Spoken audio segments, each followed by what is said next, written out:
Welcome to FO Talks. With me is an old and dear friend, General BK Sharma. General BK Sharma is the director of the United Service Institution, the oldest defense think tank in India. He is a soldier and a scholar who has extraordinarily rich experience in field commands and in diplomacy and in the world of letters, thought, and original scholarship. It's really an honor to have you, General. Thank you for your time. Thank you, Atulji. It's always good to be with you, and my greetings to your viewers. Thank you, sir. Now, today we'll be discussing something extremely important. What does this latest conflict mean? What is the new strategic landscape in India-Pakistan relations? And today we have a top man from India, a man who is in New Delhi, to explain to us what this all means. So, General Sharma, explain to us what happened in the Islamist terrorist attack in Pahalgam. And for those of you listening, Pahalgam is a tourist site in Kashmir, and Kashmir is a part of Jammu and Kashmir, and General Sharma actually comes from that part of the world and has a lot of experience in that part of the world. And so he'll explain to us, A, what happened in the Islamist terrorist attack in Pahalgam, and B, why India blamed Pakistan for this attack. Over to you, sir. Thank you very much, Atulji. At the outset, it was a heinous act of terrorism. And at Pahalgam on 26th, it happened on 22nd of April. It was actually a targeted killing against Hindu community, in which 26 innocent male members were killed in front of ladies and children after ascertaining their religious identity. Now, why did this One of killing them take? was Christian, just so that our viewers know. It wasn't Yeah. just Hindus. So, One of them was well, Christian, and he said he wasn't a Hindu, and still he was killed. so for them, anybody who is not adherent of their religion is actually what you call is kafir or non-believer. So why did this act of terrorism take place at that juncture? We have to go a little bit into post-abrogation of Article 370, which had accorded a special status to the state of Jammu and Kashmir. And This happened for our viewers. They must remember that this happened in 2019. August 2019, 5th of August 2019, and post that there was a total, I would say, normalcy in Kashmir, though there were, what you call is a little bit of resentment and alienation, but there was no loss of human life. And slowly, the Kashmir Valley started limping to normalcy. And in last year, there was a major election in the state in which the voter turnout was 64%, unprecedented. And past that, there was a lot of tourist movement to that area.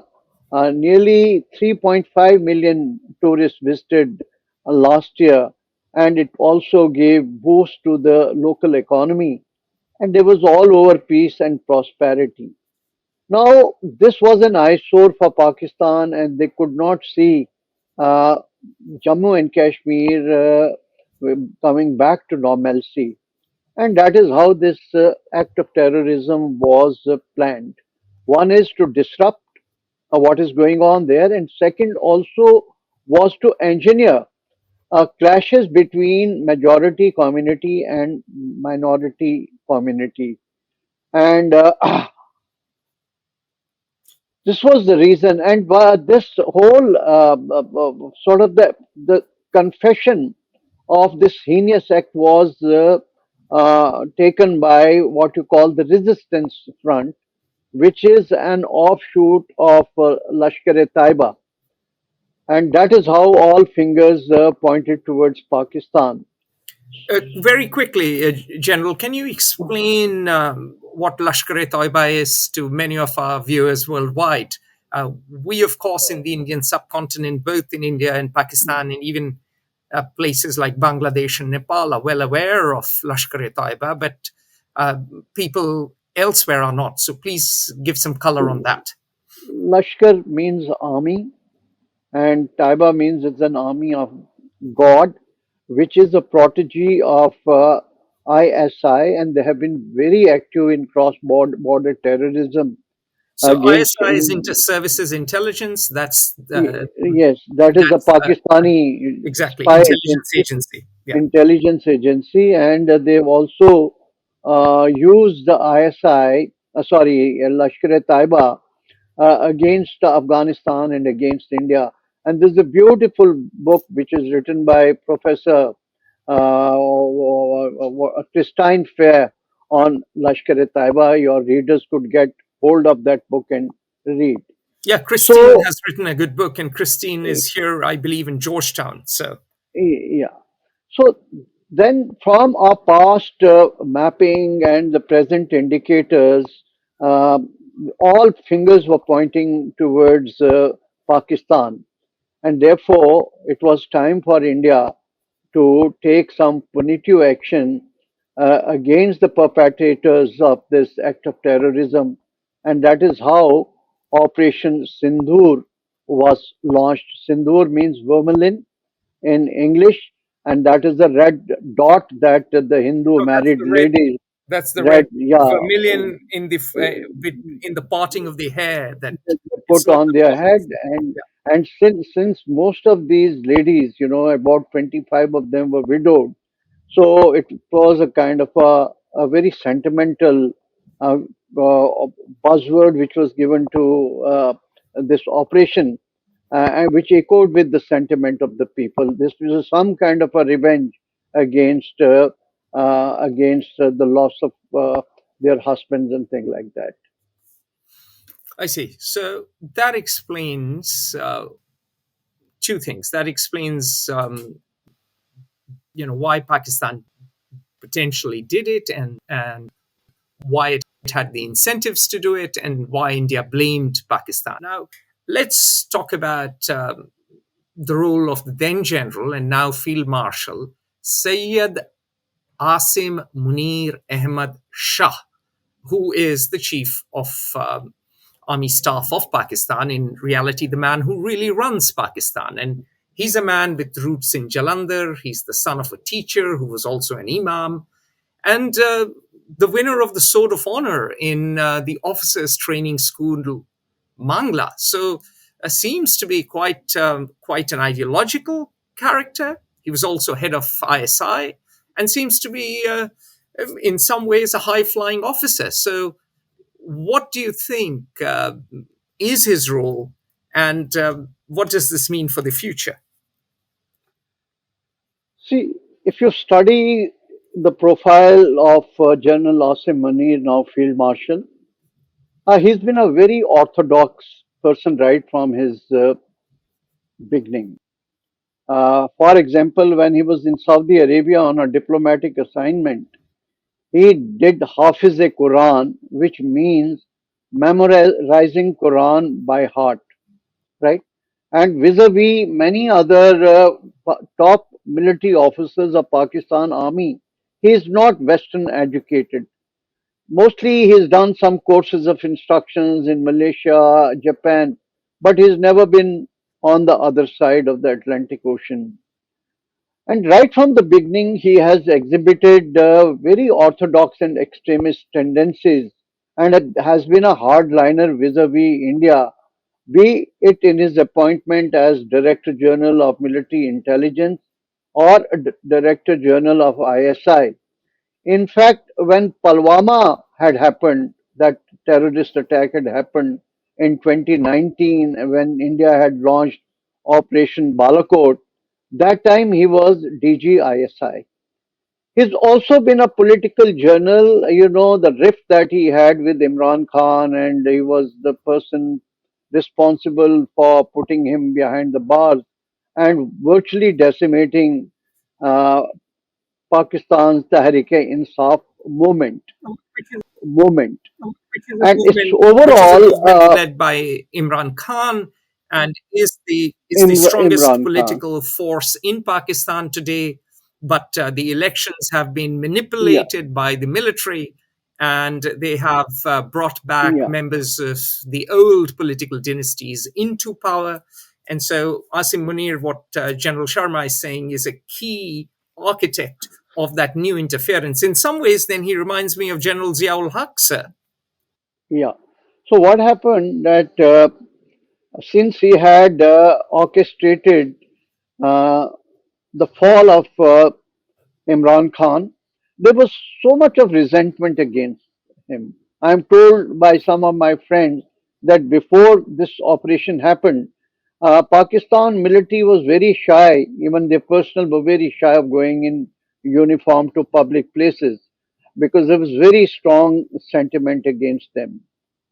Now, this guy made three important speeches invoking two nation theory.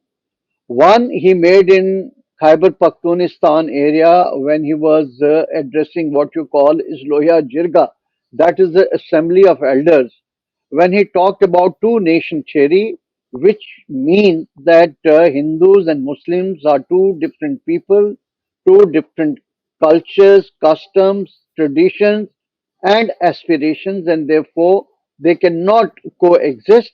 And this message of two nation theory should be taken to the future generation.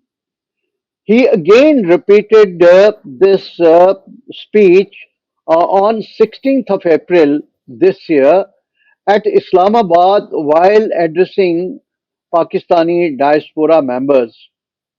And thereafter, in few days, just about 10 days after that, Pahalgam attack happened, and it was a copybook of what he had said, segregation of Hindus from, other tourists there. And that is how that killing took place. Even after that killing on 22nd of April, on 26th of April, he made another speech at Pakistan's military academy at the time of passing out.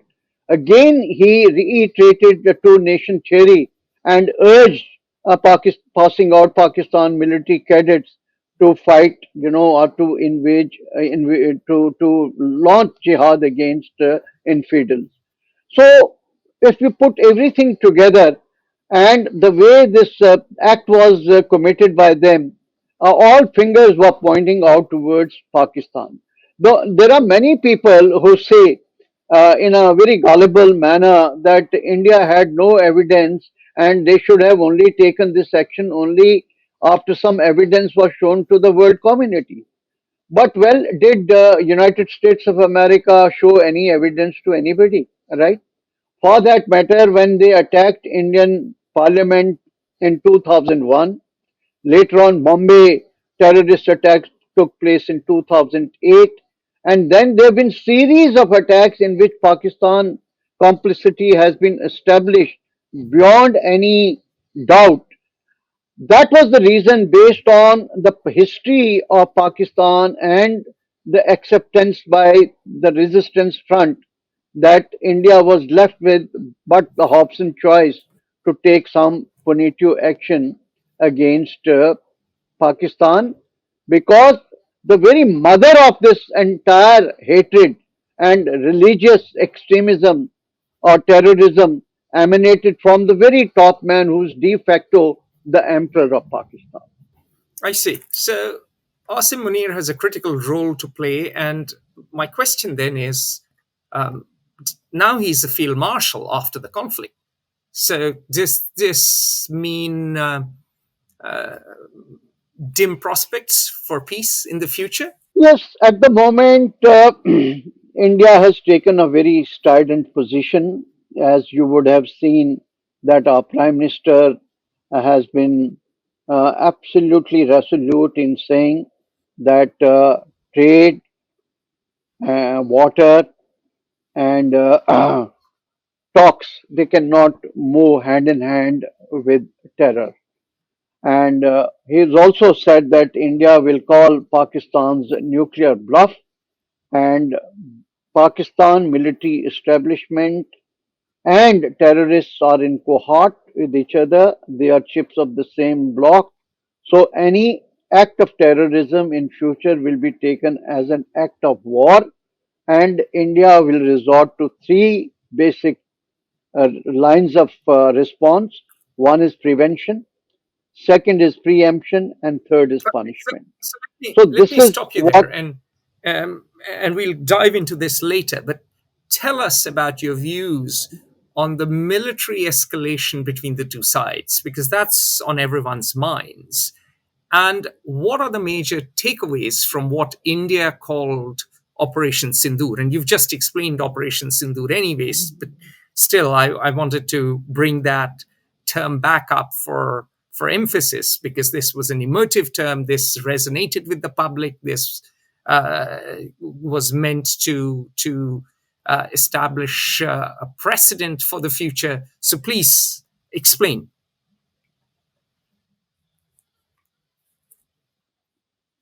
in the past India has had used strategic patience against Pakistan in the wake of sensational terrorist strikes. But there was a major terrorist strike in Kashmir in a place called Uri in 2017, post which India decided to act in a more proactive and resolute manner, and we carried out about six trans-border raids against the terrorist infrastructure. Another act of terrorism took place in 2019 when they killed about 46 personnel of Central Armed Police Forces, and India then launched an airstrike into Balakot against a terrorist camp. And then there was another next day, Pakistanis did something, and thereafter there was an intervention and things cooled off. This time again, a heinous act of terrorism was abetted by Pakistan, and therefore the national sentiment was to go for more resolute retributory action. And that is why, on the very first night, that is the night of 6th and 7th May, the first phase of Operation Sandhur was launched by Indian Air Force and Indian Army, targeting nine uh, terrorist camps or terrorist facilities inside Pakistan occupied Kashmir and two in Punjab. And the two most important of these were, one was at Maritke, which is the headquarters of Lashkar-e-Taiba, and second is in central Punjab of Pakistan, what you call is Bhawalpur, where Hizbul Mujahideen, not Hizbul Mujahideen, what you call is this Jamaatul Dua, and there is another terrorist organization that was headquartered there. The Hafiz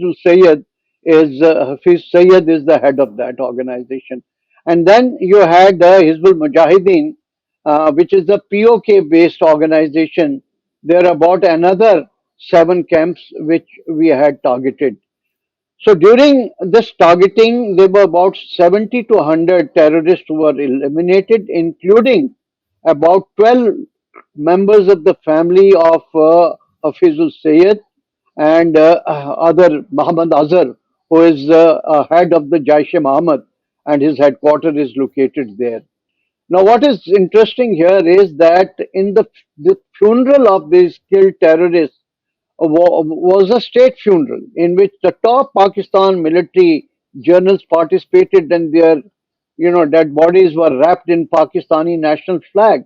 And what more evidence does the world require about Pakistan's complicity in these terrorist attacks? Anyway, on that night, this India's intention was not to target any civilian or military establishments. It was a pinpointed target, and India made it very clear to Pakistan that we are not interested in any escalation. That night, also, some air action had taken place. Maybe I can talk about it a little later, in which possibly, as CDS had said, Chief of Defense Staff during Shangri-La dialogue, that there was some tactical mistakes from Indian side, and perhaps there would be some loss of aircraft that night. How many we really don't know.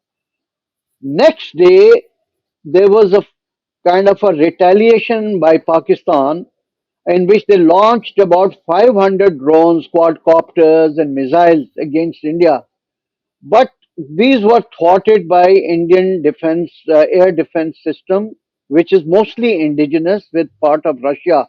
We had developed our own indigenous air defense system, totally automated with artificial intelligence, clubbed with S-400 air defense Also, system, Israeli and there is Barak, one right? That's also there. Barak and Akash Tir, which is made by our own DRDO. So none of these Pakistani strikes were successful. There was hardly any damage that was caused by them. Thereafter, India again went for a major retaliation, and that is on the day of 10th May, wherein we targeted 11 of their airfields. Like some airfields in the province of Sindh were as deep as 350 kilometers using BrahMos, which is a cruise missile, supersonic, hypersonic cruise missile. We used that and targeted 11 of these airfields, including airfield called Noor Khan, which is right in the heart of Rawalpindi, very close to their strategic planning division, which controls their nuclear assets. And Prime Minister's house was just about 8 kilometers away, and GHQ, that General Headquarters Rawalpindi, was in the close proximity. Now, this was penetrating through the entire air defense system of Pakistan, which is based on HQ-9 Chinese supplied air defense network. And we also did the electronic jamming of some of their facilities in Lahore and couple of other places. And Pakistan had no answer to this. It is at that juncture when they panicked, then there was a sort of a request from their DGMO around 3 o'clock in the afternoon to go for a ceasefire. And India agreed for that ceasefire. Maybe backdoor, there would have been some conversation with some American interlocutors. But the decision for India to accept the ceasefire was entirely its own and not due to any mediation or anything of that nature. Reason for that was that we had already accomplished our mission in terms of precision targeting of terrorist camps, and then upping the ante in the escalation ladder by going against their strategic airfields. And that is how that ceasefire came into, So, and it General holds Sharma, still don't. it's very interesting you say that was entirely the Indian decision or entirely an Indian decision, because from where I sit in Washington, D.C., that's certainly not the perception. The perception is that US President Donald Trump leaned on Indian Prime Minister Narendra Modi. The perception is that Secretary of State Marco Rubio and Vice President J.D. Vance tag teamed, and the Indians gave in to pressure. So it's very interesting to hear a perspective on Delhi, which is very different to Washington. In a few years, historians will indubitably thrash out the truth of the matter. But let us move on and talk about the Pakistan-China strategic nexus, which you've often spoken about in the No, past. please permit me to respond to what you said. Mhm. Suppose when India was on an ascendant side, what was the compulsion for India to accept some mediation from any side? You tell me. And what was the reason for President Trump, even before Indian side had announced it, to just to do that message on the Twitter or X, and announce it. And what has happened subsequently, Indian political leadership had pointedly declined that anything of this nature. They've agreed that yes, there was some conversation between the top leadership of US and ours, but the decision to accept the ceasefire was not at the behest of A, B, or C. It was entirely an Indian decision, right? So therefore, I don't understand why should India be shying away from accepting if there was any pressure from any side. Well, I'm talking about public perception, correct? So the truth of the matter may be something that'll come out, as I said, as when historians write it. I'm talking about public perception, not just here, but in Washington, but not just here in Washington, but in London. And the government can say all it wants, but the perception is that Donald Trump exerted pressure and his administration exerted pressure because Pakistan was uh, probably imploding or probably about to threaten nuclear strikes. God knows what they did on their side, but that is the public perception, and that is where on the narrative front, uh, there's a lot of there's always a narrative war that goes on during any war, and I'm sure uh, different parties around the world are peddling their own narratives for their own interests. Well, let me tell you, I mean, even though we may say that nuclear weapons are very dangerous and the rest of the world thinks that, well, South Asia is the nuclear flashpoint, but I think the nuclear threats are far more close in Europe today than they are in South Asia. So at least in the Indian military, we have a very responsible no first use doctrine. If any sobering effect that is to be done, it is to be on Pakistan, which, like a child, flashes its nuclear weapon. And there is a very serious debate that if any side that is to be dispossessed of nuclear weapons, it is an irresponsible state like Pakistan, which every time plays nuclear card and nuclear rhetoric. And that is the public perception that Pakistan played that card yet again and therefore took advantage of nuclear blackmail. And that is the public perception here. Anyway, moving on to something you've talked about over the years and something you have a fair degree of expertise on because you go to China. In fact, you go to Russia as well and you speak Russian. And so you are best placed to talk about the Pakistan China strategic nexus during this conflict and its future complexion. See, firstly, what has happened that this time over, there is a full Chinese complicity in what Pakistan has done. Right from the beginning, when Pahalgam happened, Chinese media was parroting the Pakistani narrative, making statements like is playing a very important role in combating terrorism. And at the UN Security Council, when that resolution was being drafted, they again asserted themselves, as in the past they're doing in case of UN Resolution 1267. They again asserted and they moderated or toned down the tone and tenor of that resolution. Later on, uh, whatever weapon systems Pakistanis have used are Chinese supplied. 81% of Pakistani weapons come from China, right? And they are giving them Bedu satellite imagery. Their entire aerospace uh, uh, domain awareness actually is coming from China. They also gave them GF-10C, which is state of the art aircraft. Besides, they are doing co-production of GF-17 aircraft. And it is assumed that on the night of 6/7, Pakistanis did enjoy a little edge in the aerospace domination control due to Chinese making them available the satellite imagery and PL-15E missile, which is supposed to be a BBR missile, which had a range of maybe more than BVR, beyond the visual range. Exactly. I wanted you to Beyond the explain that. visual. So beyond the visual range missile, which could fire from a long standoff distance, and probably if those missiles were used, that could have probably led to certain losses from our side. Now, subsequently, what Chinese are saying that Pakistan and China are like iron brothers, and we will give them all the future aid that is possible.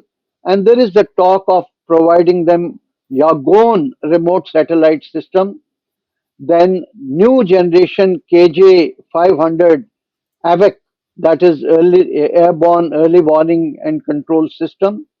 Since HQ-9 this time has not done well, there are reports of Chinese supplying them with HQ-19 and missile defense system, guided multi-barrel rocket launchers, and even there is the talk of about four what you call is the microwave weapons, then anti-ship ballistic missiles, Hangur class submarines, which have a better stealth signature, and Type 04 frigates, which have again got a better signature.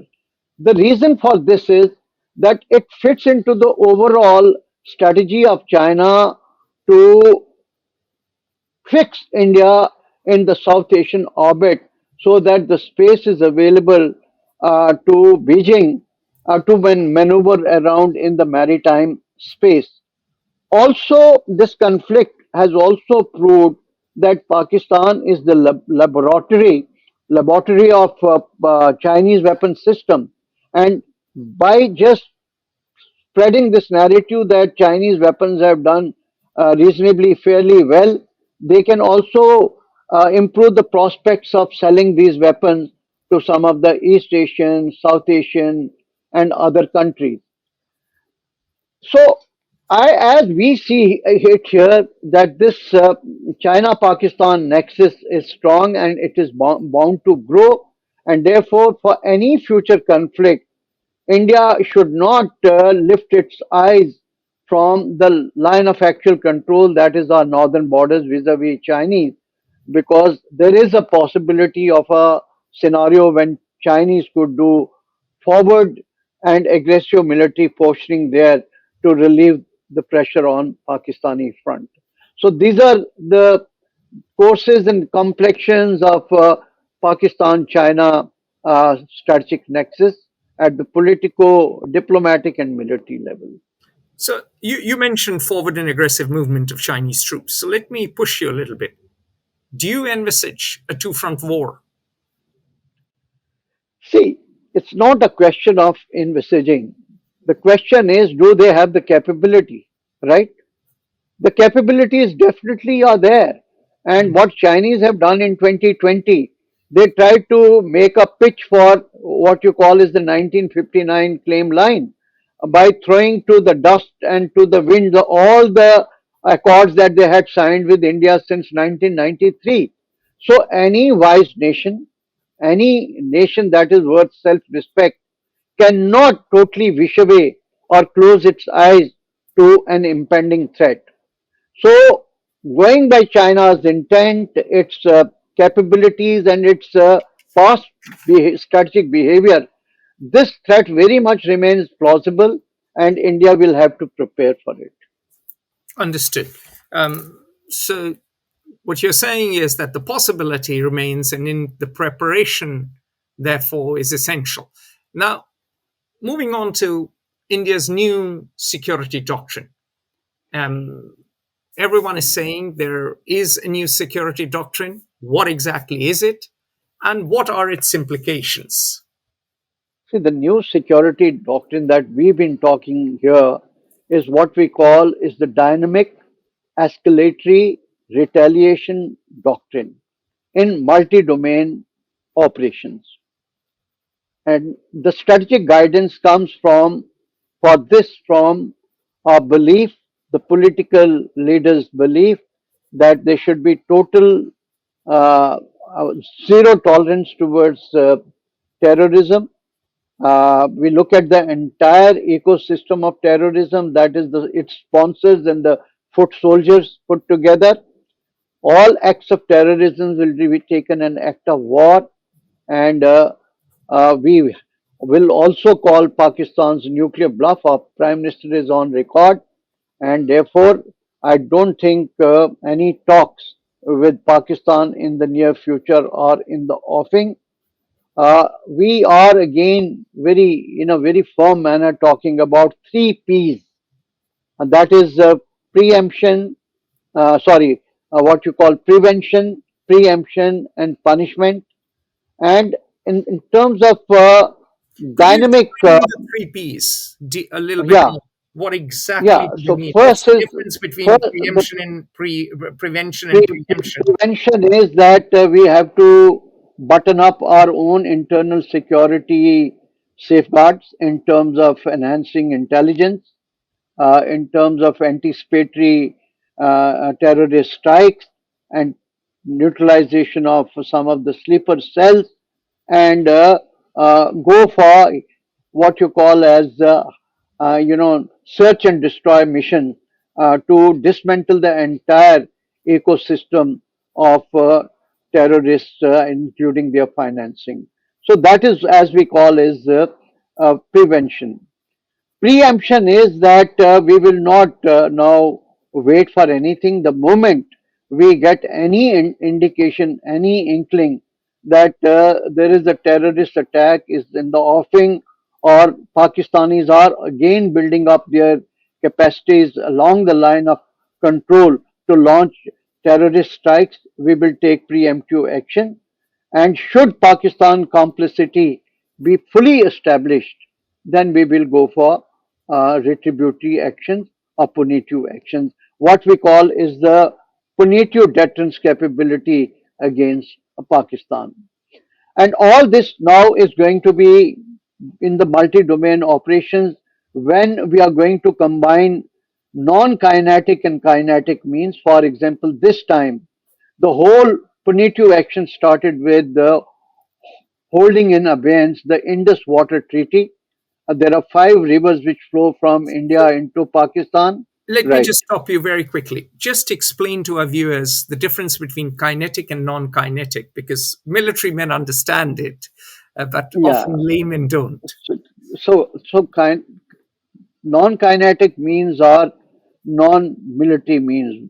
That means you're not using your missiles or any explosive or any hard military platform.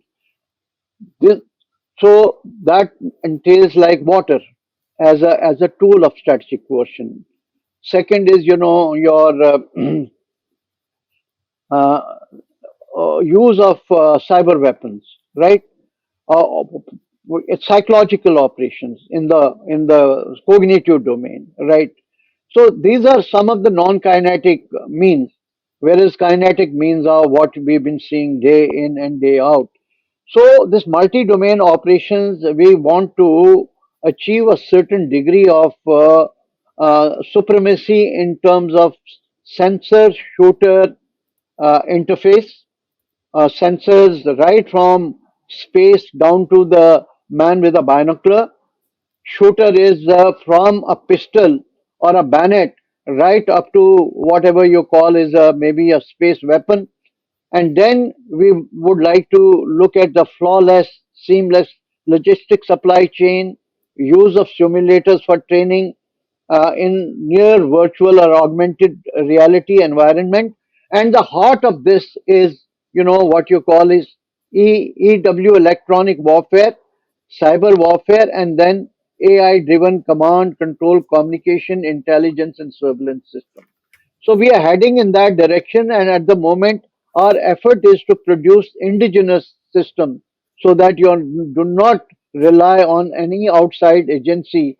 And again, due to some disruption, then we will have to look over our shoulder. So this is what India's what you call is the dynamic escalatory retaliatory doctrine, which is based on multi-domain operations and nation disruptive technology entails. Now, let me ask you about Indus Water Treaty.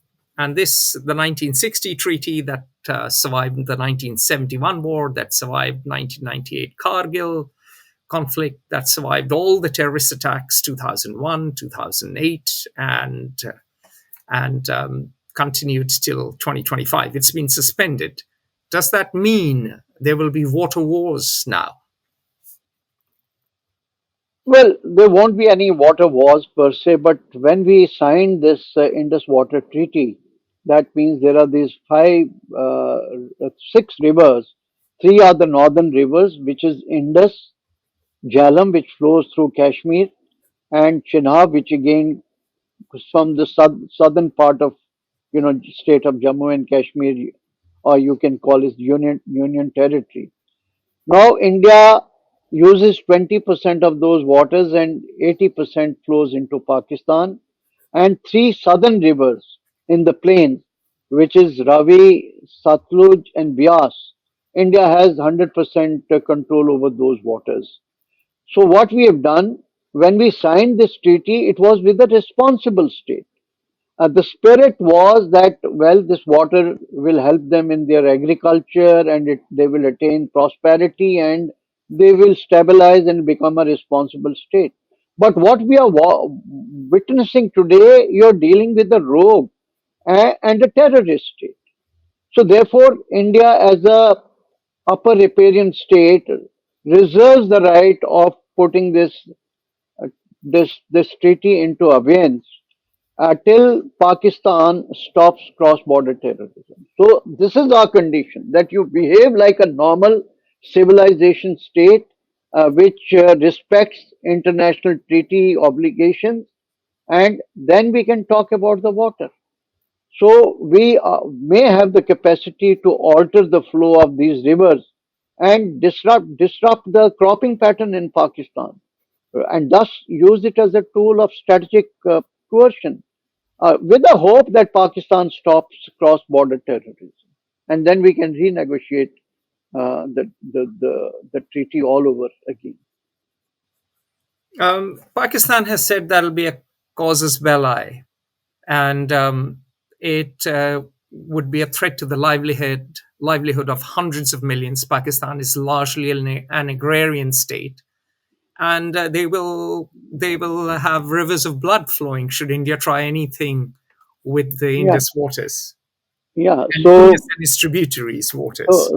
So, well, then why is Shahbaz Sharif talking about uh, initiating talks with India, including on water, terrorism, Just and so trade? that our viewers know, Shehbaz Sharif is the Prime Minister of Pakistan. Yeah. So why is he talking about He's the talks brother now? of Nawaz Sharif, who was Prime Minister earlier. He comes from Yeah. the Sharif political So, so, family. Over so, to so you, sir. why, is he talking about resuming these talks? Some hate is actually being felt there, right? And it is people of Pakistan who will hold their government and their military accountable. That is exactly what was happening. Why is Pakistan's economy today is in doldrums? That they're with the begging bowl going to IMF, Chinese, UAE, Saudi Arabia. What has happened? India has not harmed their economy. So if little push will come to the shore. Very quickly, for historical context, our viewers should know that when India and Pakistan became independent, Pakistan actually had better irrigated land. Pakistan was actually better poised for economic growth. Pakistan was also a Cold War ally uh, of the US, and Pakistan indeed had a certain industrialization in the late 50s and 1960s. However, in 2025, there is absolutely no comparison between the Indian economy and the Pakistani economy. Pakistan has gone 20 times more than that, roughly approximately 20 plus times, apparently, to the IMF. I may be a bit wrong there, but Pakistan is broke. Pakistan's military sucks resources out of the state. And the corruption in Pakistan has reached such astronomical levels that the moment money flows into Pakistan from abroad, property prices rise in Dubai. So clearly, that money is being siphoned off by elites. The elites have failed to provide drinking water, schooling, health, and so on and so forth to the masses. And that is why Imran Khan held such an appeal for the masses because he talked about this endemic corruption of the elites and indeed the disproportionate share of the economy that is monopolized by the military. Over to you, sir. Yeah, so as I said, that look, we will use water as a tool to moderate behavior of Pakistan in a responsible manner. We are a responsible state. We respect international law. We will use it, and we can renegotiate treaty the moment they give us these guarantees that they will not abet cross-border terrorism. But the question is, you say responsibility, and this is where I'm being asked by a number of my European and American friends, is that if you're going to disrupt water flows, that will lead to famine in Pakistan. So is this the equivalent of a nuclear strike? I'm sure good sense will prevail in Pakistan much before that, and things will not come to that pass. That is exactly sometime you have to give a bitter pill to cure a sick mind. Okay, so we've talked about India's new security doctrine. We've talked about its implications. You've uh, talked about water as a tool of non-kinetic tool of India's new doctrine. What should India do? And this is my final question. What should India do to enhance its defense preparedness? India has contested borders both with Pakistan and China, and both of them are acting in tandem. Their political interests and their military interests totally coalesce vis-a-vis India.